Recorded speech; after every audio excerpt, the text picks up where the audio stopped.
Assalamualaikum warahmatullahi wabarakatuh. Halo, saya Nadia Firda Rahmawati, NIM 189300044, Farmasi UIN Maulana Malik Ibrahim Malang.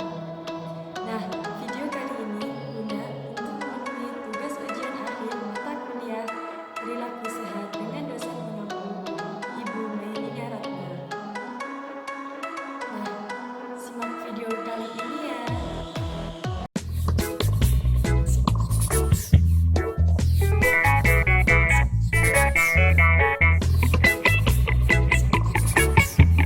Di sini aku akan membahas tentang tentunya yang berkaitan dengan farmasis, yakni dagusibu. Ada yang tahu dagusibu itu apa? Dagusibu kepanjangan dari dapatkan, gunakan, simpan, dan buang obat dengan baik dan benar. Yang pertama, dapatkan obat dengan baik dan benar. Bagaimana sih cara mendapatkan obat yang baik dan yang benar? Apakah beli di warung kelongkongan pinggir jalan atau toko obat? Jadi, beli obat di toko yang terjamin, yaitu apotik. Kenapa sih kita harus membeli di apotik? Sebelum itu, mari kita bahas perbedaan tentang apotik dengan toko obat ya.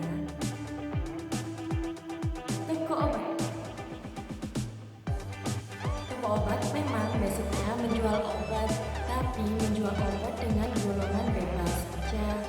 Nah, di toko obat itu juga terdapat penanggung jawabnya, yaitu asisten apoteker, bukan apoteker. Nah, kalau di apotik, dia diberi izin semua obat atau sediaan farmasi ataupun alat kesehatan. Dan di apotek itu terdapat penanggung jawab, yaitu apoteker. Nah, kalian kalau di apotek nih ya, bisa minta pilihin atau konsultasi sekalian sama apoteker. Jadi, obat yang dipilihin apoteker itu pasti demi keselamatan kita sendiri karena sudah dipilih berdasarkan ketentuan dari obat. Ada berapa sih golongan obat itu? Golongan obat itu ada 4 golongan. Ini 2 golongan obat bebas terbatas, obat bebas, obat keras, dan obat psikologi. Nah, ketika kita sudah dapatkan obat, nih ya, di tempat yang terjamin medis seperti apotek, nah kita harus cek terlebih dahulu kemasannya, seperti segel, tanggal kadaluarsa, atau obatnya rusak atau tidak. Kalau sudah dikatakan atau kemasannya itu rusak, segera kita tukarkan obat tersebut di apotek yang kita beli tadi. Nah, yang kedua adalah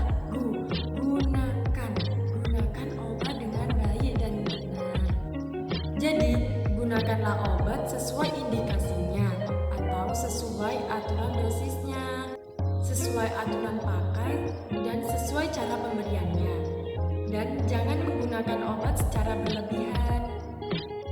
Kenapa? Karena takutnya nanti overdosis. Aturan pakai tergantung obatnya ya. Ada yang 1 kali sehari, 2 kali sehari, 3 kali sehari, ataupun 4 kali sehari. Ada yang diminum setelah makan, sebelum makan, atau selagi makan. Jadi ada obat yang basicnya itu dipengaruhi oleh makanan kita. Misalnya kalau dia ada makanan penyerapannya terganggu atau menyebabkan iritasi lambung jika diminum tanpa makanan. Kalau aturannya itu sebelum makan, maka minumlah obat 30 menit sebelum makan. Nah, kalau sesudah makan, minumlah obat setelah makan 5-10 menit. Yang ketiga, si simpan obat dengan baik dan benar. Bagaimana sih cara menyimpan obat yang baik dan benar itu? Jadi, obat adalah campuran bahan kimia yang harus dijaga stabilitasnya yang baik dan benar. Kalau obat itu sudah tidak stabil lagi, berarti obat tersebut rusak, tidak layak dipakai, dan tidak berefek lagi untuk tubuh kita. Salah satu penyebab obat yang rusak yaitu cara penyimpanannya yang salah. Ada beberapa hal yang harus diperhatikan dalam menyimpan obat. 1. Simpan obat dalam kemasannya. Jadi, jangan dibuang kemasannya. Kemasannya itu dapat digunakan untuk menyimpan obatnya lagi. Yang kedua, perhatikan dan ikuti aturan penyimpanan di kemasannya. Setiap obat berbeda penyimpanannya, terutama di bagian suhu. Jika obat disimpan dalam suhu ruangan, maka jangan taruh obat di dalam pendingin. Kalau sebaliknya, kalau obat penyimpanannya di dalam pendingin, maka jangan taruh obat di dalam suhu ruangan. Suhu ruangan berkisar antara 20 derajat Celcius, contohnya sirup yang stabilitasnya di suhu ruangan. Sedangkan suhu dingin berkisar antara 2-8 derajat Celcius, contohnya ovula atau suppositoria. Yang ketiga, simpanlah obat dalam wadah khusus. Jadi, tidak dicampur dengan barang-barang atau benda lainnya, apalagi dicampur dengan makanan dan minuman. Yang keempat, diletakkan jauh dari jangkauan anak-anak dan terhindar dari sinar panas matahari langsung. Yang kelima, jangan lepas etiket atau label yang berada di kemasan obat, karena di dalam kemasan obat terdapat etiket obat, nama obat, aturan pakai obat, dan informasi penting di dalam obat tersebut. Yang keenam, yang terpenting memperhatikan tanda-tanda kerusakan dari obat tersebut dalam penyimpanan obat. Dilihat dari warna, bentuk, bau, rasa, kekentalan, dan kekeruhan. Seperti pada tablet, bentuknya agak pecah-pecah, baunya agak berbeda. Sedangkan cair itu susah dikocok, susah dituang, dan lain-lain. Kita harus peka terhadap obat itu agar tidak mempengaruhi efek obat yang tidak diinginkan yang kita minum nanti. Nah, lama penyimpanannya juga itu harus diperhatikan. Ada obat yang lama penyimpanannya seperti tablet itu lama penyimpanannya 6 bulan. Kemudian kalau dalam bentuk sirup, lama penyimpanannya itu sekitar 28-30 hari. Oleh sebab itu, marilah dari sekarang kita menyimpan obat dengan baik dan benar. Jika kalian masih bingung, bisa tanya apoteker di apotik. Tanya obat, tanya apoteker. Nah, yakni yang terakhir yaitu yang keempat, buang obat dengan baik dan benar.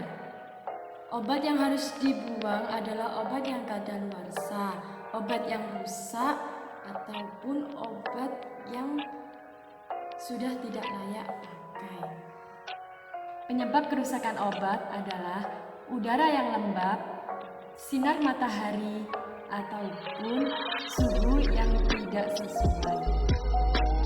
Membuang obat juga tidak sembarangan ya. 3 langkah cerdas membuang obat yang baik dan benar. Yang pertama,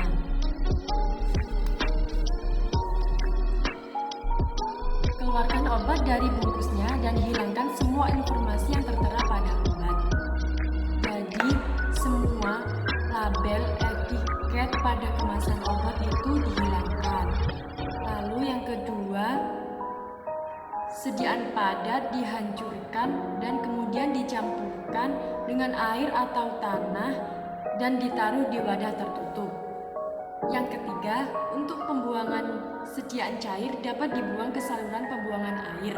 Untuk untuk antibiotik atau antivirus dapat dicampur dengan air dan tanah lalu dibuang. Sekian dari saya, mohon maaf apa adanya. Terima kasih. Wassalamualaikum.